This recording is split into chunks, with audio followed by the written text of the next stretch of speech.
switch fast enough, you can actually run through before any of the balls even come.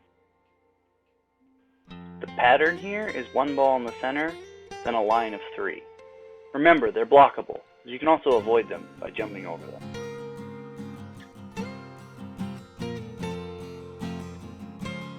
You could always just push ahead and block them.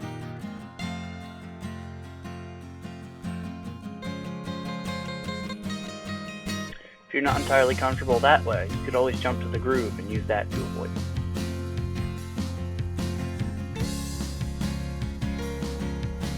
You can even jump around the gate and get to the other side.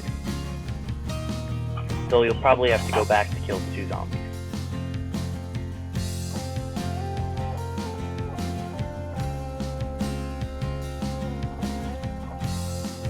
The new enemy here is the female zombie. She only has 1 attack, but it's a grab, so it's unblockable and uncounterable. It does quite a bit of damage, so be careful. She has no panic, but she is throwable.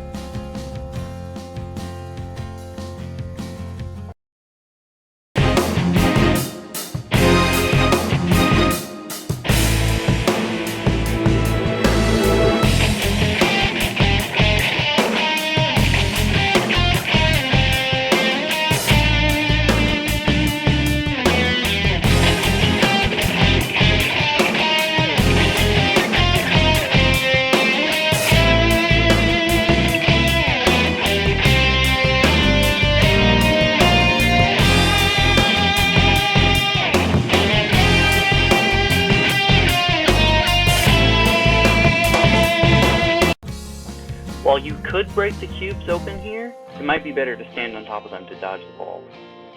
If you have a long-range exo, you might want to deal with the Necro now so he doesn't cause problems for you while you leap across the gap.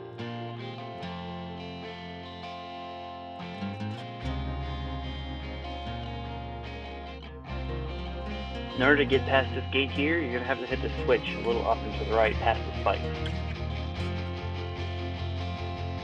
They come out one at a time from top to bottom, and you can usually double jump over them. They're unblockable though, so be careful. Yes, you can actually stand right in front of the gate. If you have a projectile exo though, you can hit the switch without even having to navigate the spike.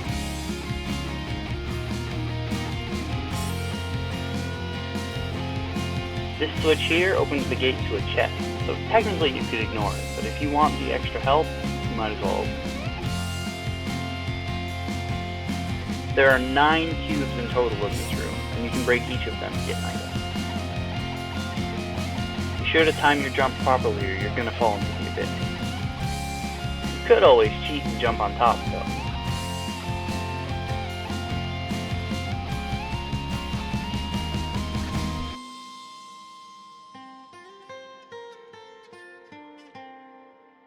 You can technically ignore the bat launchers here, as the bats won't get through the fence. That is, of course, unless you're really lagging. Then they'll go right through.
You can stand at the precipice here and rain attacks down on the enemies if you have an exo-like soldier, or you could use homing attacks, like those in Hornet Hive.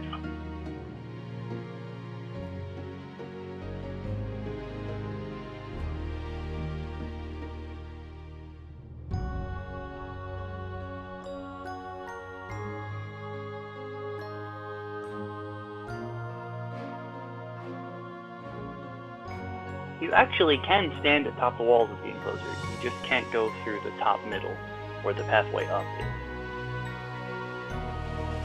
Watch your step though, you can fall into the abyss.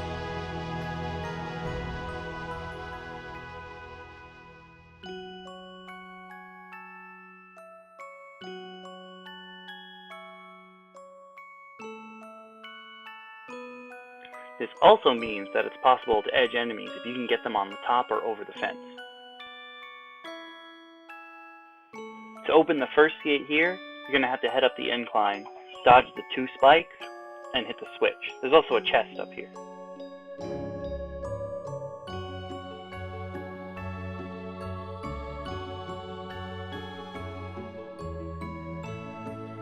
If you don't want to have to go past both spikes, you can run past the first and then jump down back into the enclosure.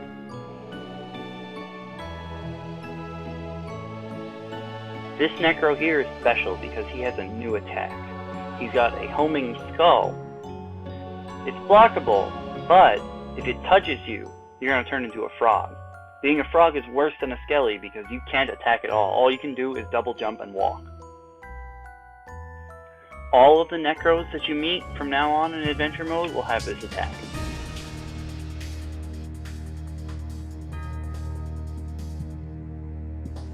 This Necro is also special because he has way more health than the average Necromancer. Look, 5 hits here turns into at least 10 on this guy.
Navigate this next room, follow the arrow.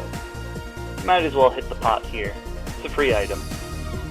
Be sure to double jump over this gap, otherwise you're probably going to fall in the hole.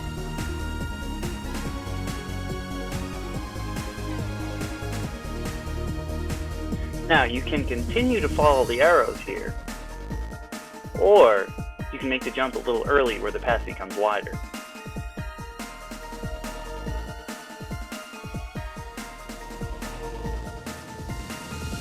Now, just like the zombie enclosure, you can also hit the enemies onto the walls or out of this enclosure.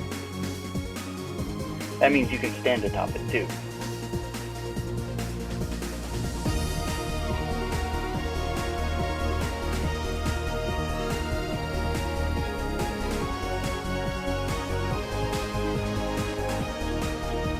You must hit the switch here or you will be stuck.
The pattern for these ball launchers is different. Here it's 2 balls together.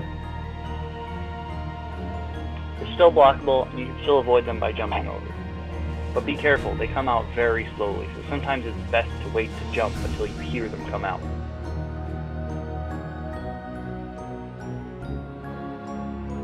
If you're working with a team and you want to be courteous, you can stand in front of one of these launchers to block the ball so your teammates can walk through unscathed.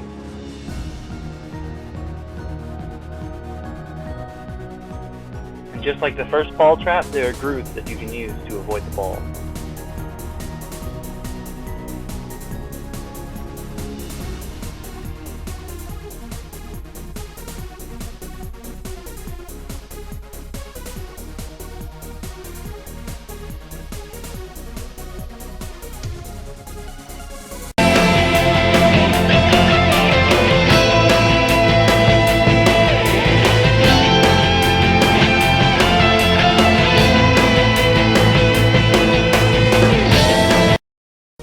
Now, before you fight Locke, if you jump straight across this gap, there's a little outcropping that leads to a sort of hidden room with a chest in it. This way you can stock up before the battle.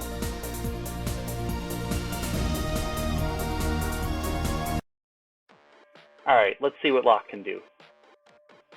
His primary mode of attack is a swipe. He rears up for it so you can see it coming. Block towards him. Even though he's got fire on his fist, it's still blockable. It happens to move him a considerable distance forward, so be aware. If you don't go anywhere near him, you can usually cause him to waste time by trying to follow you around. His next attack is a triple homing shot. These projectiles are blockable, but if you're standing right up against him, most of the time they won't be able to curve fast enough to hurt you. If you really want to be safe though, just jump through him and they'll hit the ground harmlessly behind you. If you're far enough behind him when he launches these projectiles, then they won't home in on you at all. If they do hit you though, you're going to be juggled.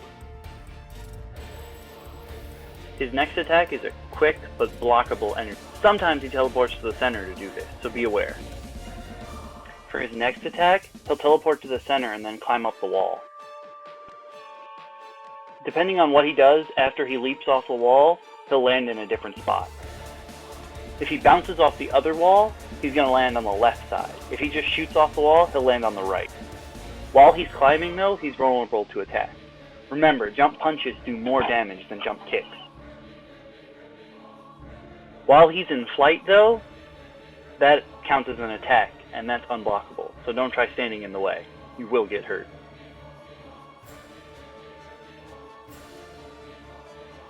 Your best bet when he climbs up a wall is usually to run to the top, because regardless of which direction he flies in, he won't be able to hurt you.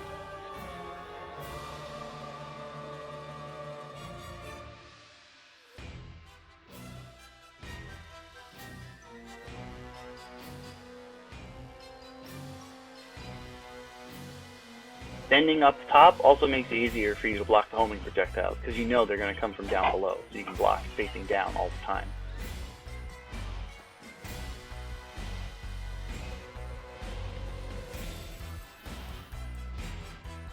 Remember, bouncing off the opposite wall means he's going to land on the same side he started out.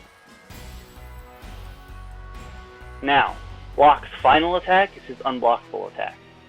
If you touch the fire at any point, you'll be hurt. If you can dodge the fire though and get in close, you have ample time to wail on Locke. He stays down on the floor after this move about twice as long as he does when he bounces off the wall and slams into the floor.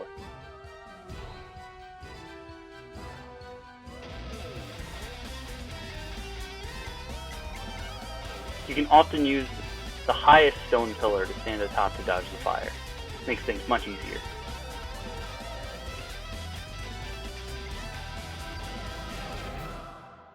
If you have a long-range exo though, this is the perfect time to use it.